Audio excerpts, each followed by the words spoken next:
Types of friction.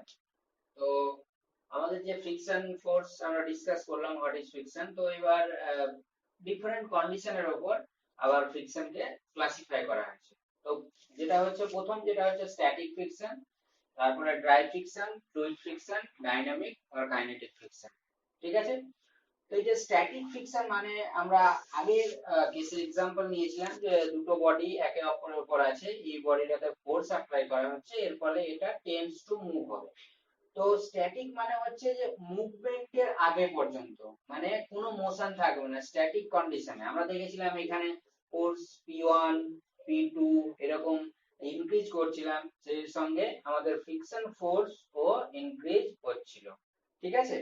তো এই যে বিফোর মুভমেন্ট যে ফ্রিকশন ফোর্সটা ডেভেলপ হয় সেটা হচ্ছে আমাদের স্ট্যাটিক ফ্রিকশন। ওকে। তো মানে আমরা বলতে পারি ফ্রিকশন, স্ট্যাটিক ফ্রিকশন বলতে friction in rest condition. Rest কন্ডিশনে যে ফ্রিকশন ফোর্স ডেভেলপ হবে বিটুইন টু কন্টাক্ট সারফেস সেটাকে বলা হয় আমাদের স্ট্যাটিক ফ্রিকশন। এবার হচ্ছে ড্রাই ফ্রিকশন। নেক্সট যেটা হচ্ছে ড্রাই ফ্রিকশন। ড্রাই ফ্রিকশন কি? যখন আমাদের যেই যে কন্টাক্ট সারফেস দেখছো এই কন্টাক্ট সারফেসটা আমাদের ড্রাই থাকবে, মানে কোন রকমের ফ্লুইড বা কোন রকমের লিকুইড থাকবে না, তখন এটাকে বলা হবে আমাদের ড্রাই ফ্রিকশন। ঠিক আছে। মানে আমরা এটা বলবো যে কন্টাক্ট সারফেস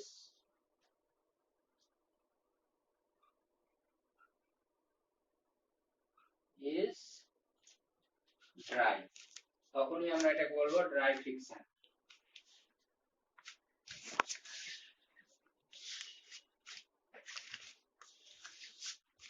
নেক্সট যেটা হচ্ছে সেটা হচ্ছে আমাদের ফ্লুইড ফ্রিকশন।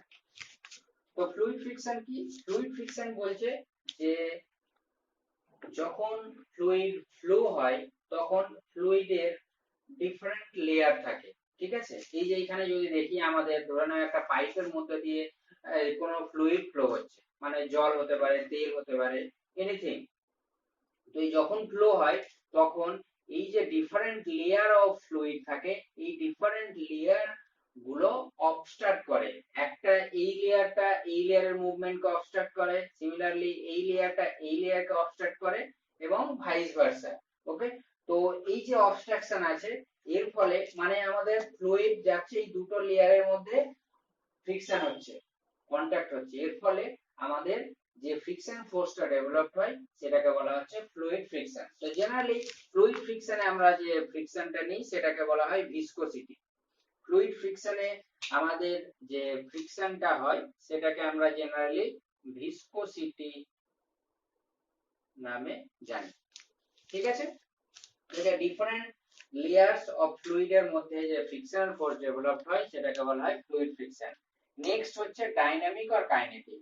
মানে আমরা এখানে দেখলাম স্ট্যাটিক মানে আমাদের বডি বিফোর মুভমেন্ট যে ফ্রিকশন ফোর্স ডেভেলপ হয় এটাকে বলা হয় স্ট্যাটিক। এবার এখানে ফোর্স অ্যাপ্লাই করার ফলে যদি আমাদের কোন একটা বডি মুভ করতে শুরু করে মানে হচ্ছে রিলেটিভ মোশন থাকে, তখন যে ফ্রিকশনাল ফোর্সটা ডেভেলপ হয় তখন ওটাকে ডাইনামিক আর কাইনেটিক ফ্রিকশন বলে। ঠিক আছে।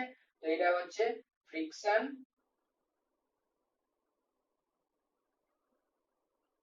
In motion of contact surface.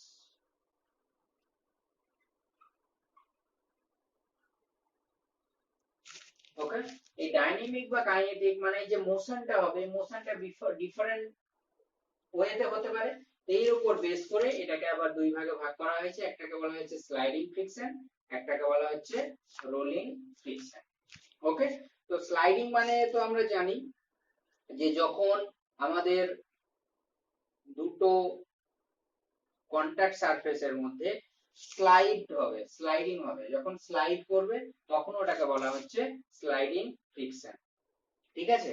R rolling rolling মানে রোলিং ফ্রিকশন। রোলিং ফ্রিকশন হচ্ছে মানে কি হচ্ছে, যখন আমার রোল করবে, একটা বডি আরেকটা বডির উপর রোল করবে, যেরকম ধরে নাও আমাদের যে সাইকেল যখন আমরা চালাই, সাইকেলের হুইল বা বাইকের হুইল বা গাড়ির হুইল, সেই হুইল গুলা কি করে, রোল করে, রোল করতে করতে মুভ করে। এই যে রোল করতে করতে মুভ করে, তখন এদের যে কন্টাক্ট সারফেস, রোড আর হুইল বা টায়ারের যে কন্টাক্ট সারফেস, এই কন্টাক্ট সারফেসের মধ্যে যে ফ্রিকশন ফোর্স ডেভেলপ হয়, সেটাকে বলা হচ্ছে আমাদের রোলিং ফ্রিকশন। ঠিক আছে, ডিফারেন্ট টার্মিনোলজি অফ ফ্রিকশন। তো ফার্স্ট যেটা হচ্ছে সেটা হচ্ছে লিমিটিং ফ্রিকশন।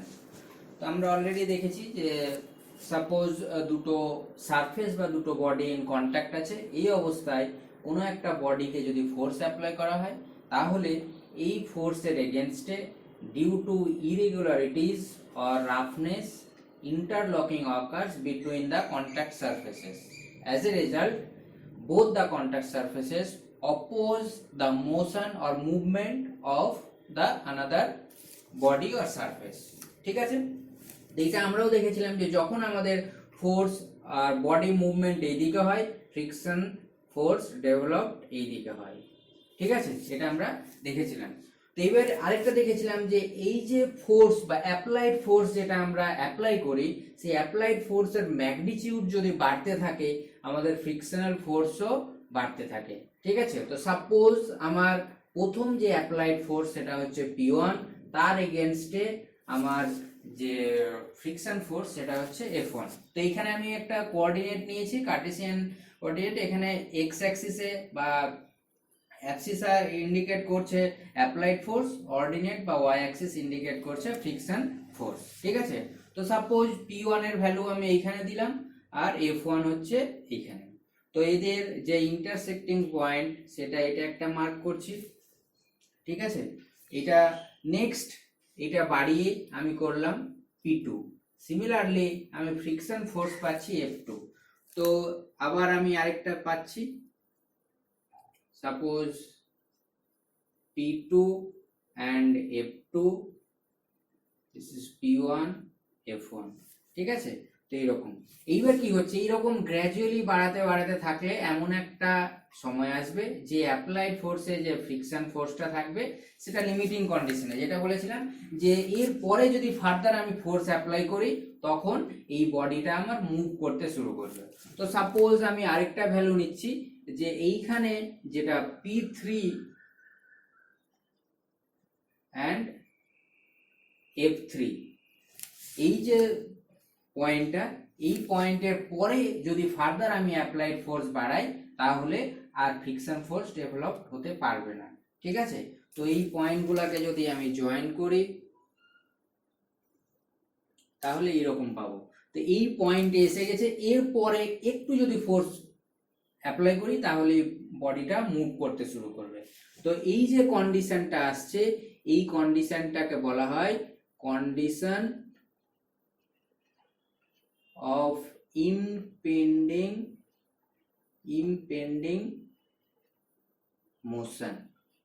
মানে হচ্ছে এই পয়েন্টের পরে ফার্দার একটু ফোর্স ইনক্রিজ করলে আমার যে বডিটা থাকবে সেই বডিটা মুভ করতে শুরু করবে। মানে কি, এরপরে একটু যদি ফোর্স অ্যাপ্লাই করি তখন মুভ করতে শুরু করবে, আর যখনই এটা আমার মুভ করতে শুরু করে সেই সময়ে কি হয়, সেই সময়ে আমার ফ্রিকশন ফোর্সটা কমে যায়, তারপরে কিছুটা কমার পরে এটা কনস্ট্যান্ট হয়ে যায়।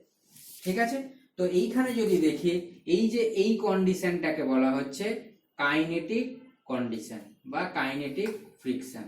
এইখানে যে ফ্রিকশন ফোর্সটা পাবো সেটা হচ্ছে কাইনেটিক ফ্রিকশন। ঠিক আছে, এটা হচ্ছে ইমপেন্ডিং কন্ডিশন।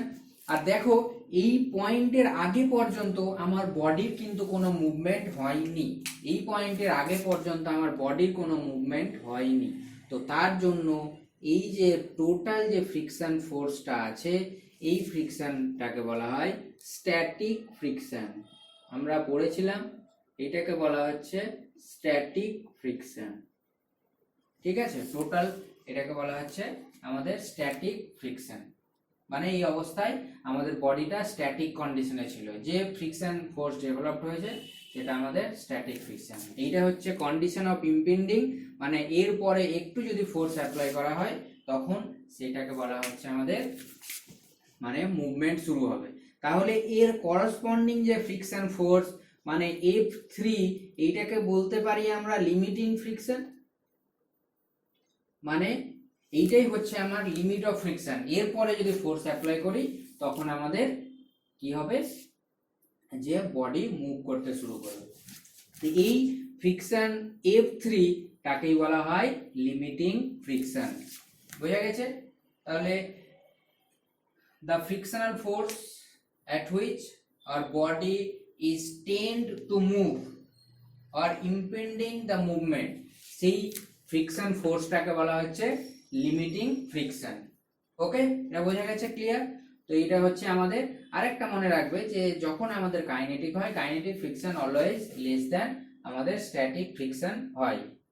তোমরাও ফিল করেছো যখন একটা কোনো একটা টেবিল বা কোনো কিছুকে যখন মুভ করাও, দেখবে প্রথমে খুব ফোর্স অ্যাপ্লাই করতে হয়, যখনই এটা মুভমেন্ট শুরু হয়ে যায় তখন কিন্তু আমাদের যে অ্যাপ্লাইড ফোর্সের ম্যাগনিটিউডটা কমে যায়। বা কোনো গাড়ি ঠেলছো বা কিছু করছো তখন দেখবে যখন মোশনে এসে যায় তখন আমাদের কম অ্যাপ্লাইড ফোর্স অ্যাপ্লাই করতে হয়। তার কারণটা কি, আমাদের যে ফ্রিকশন ফোর্স তখন কমে যায়। তো kinetic friction always less than the static friction.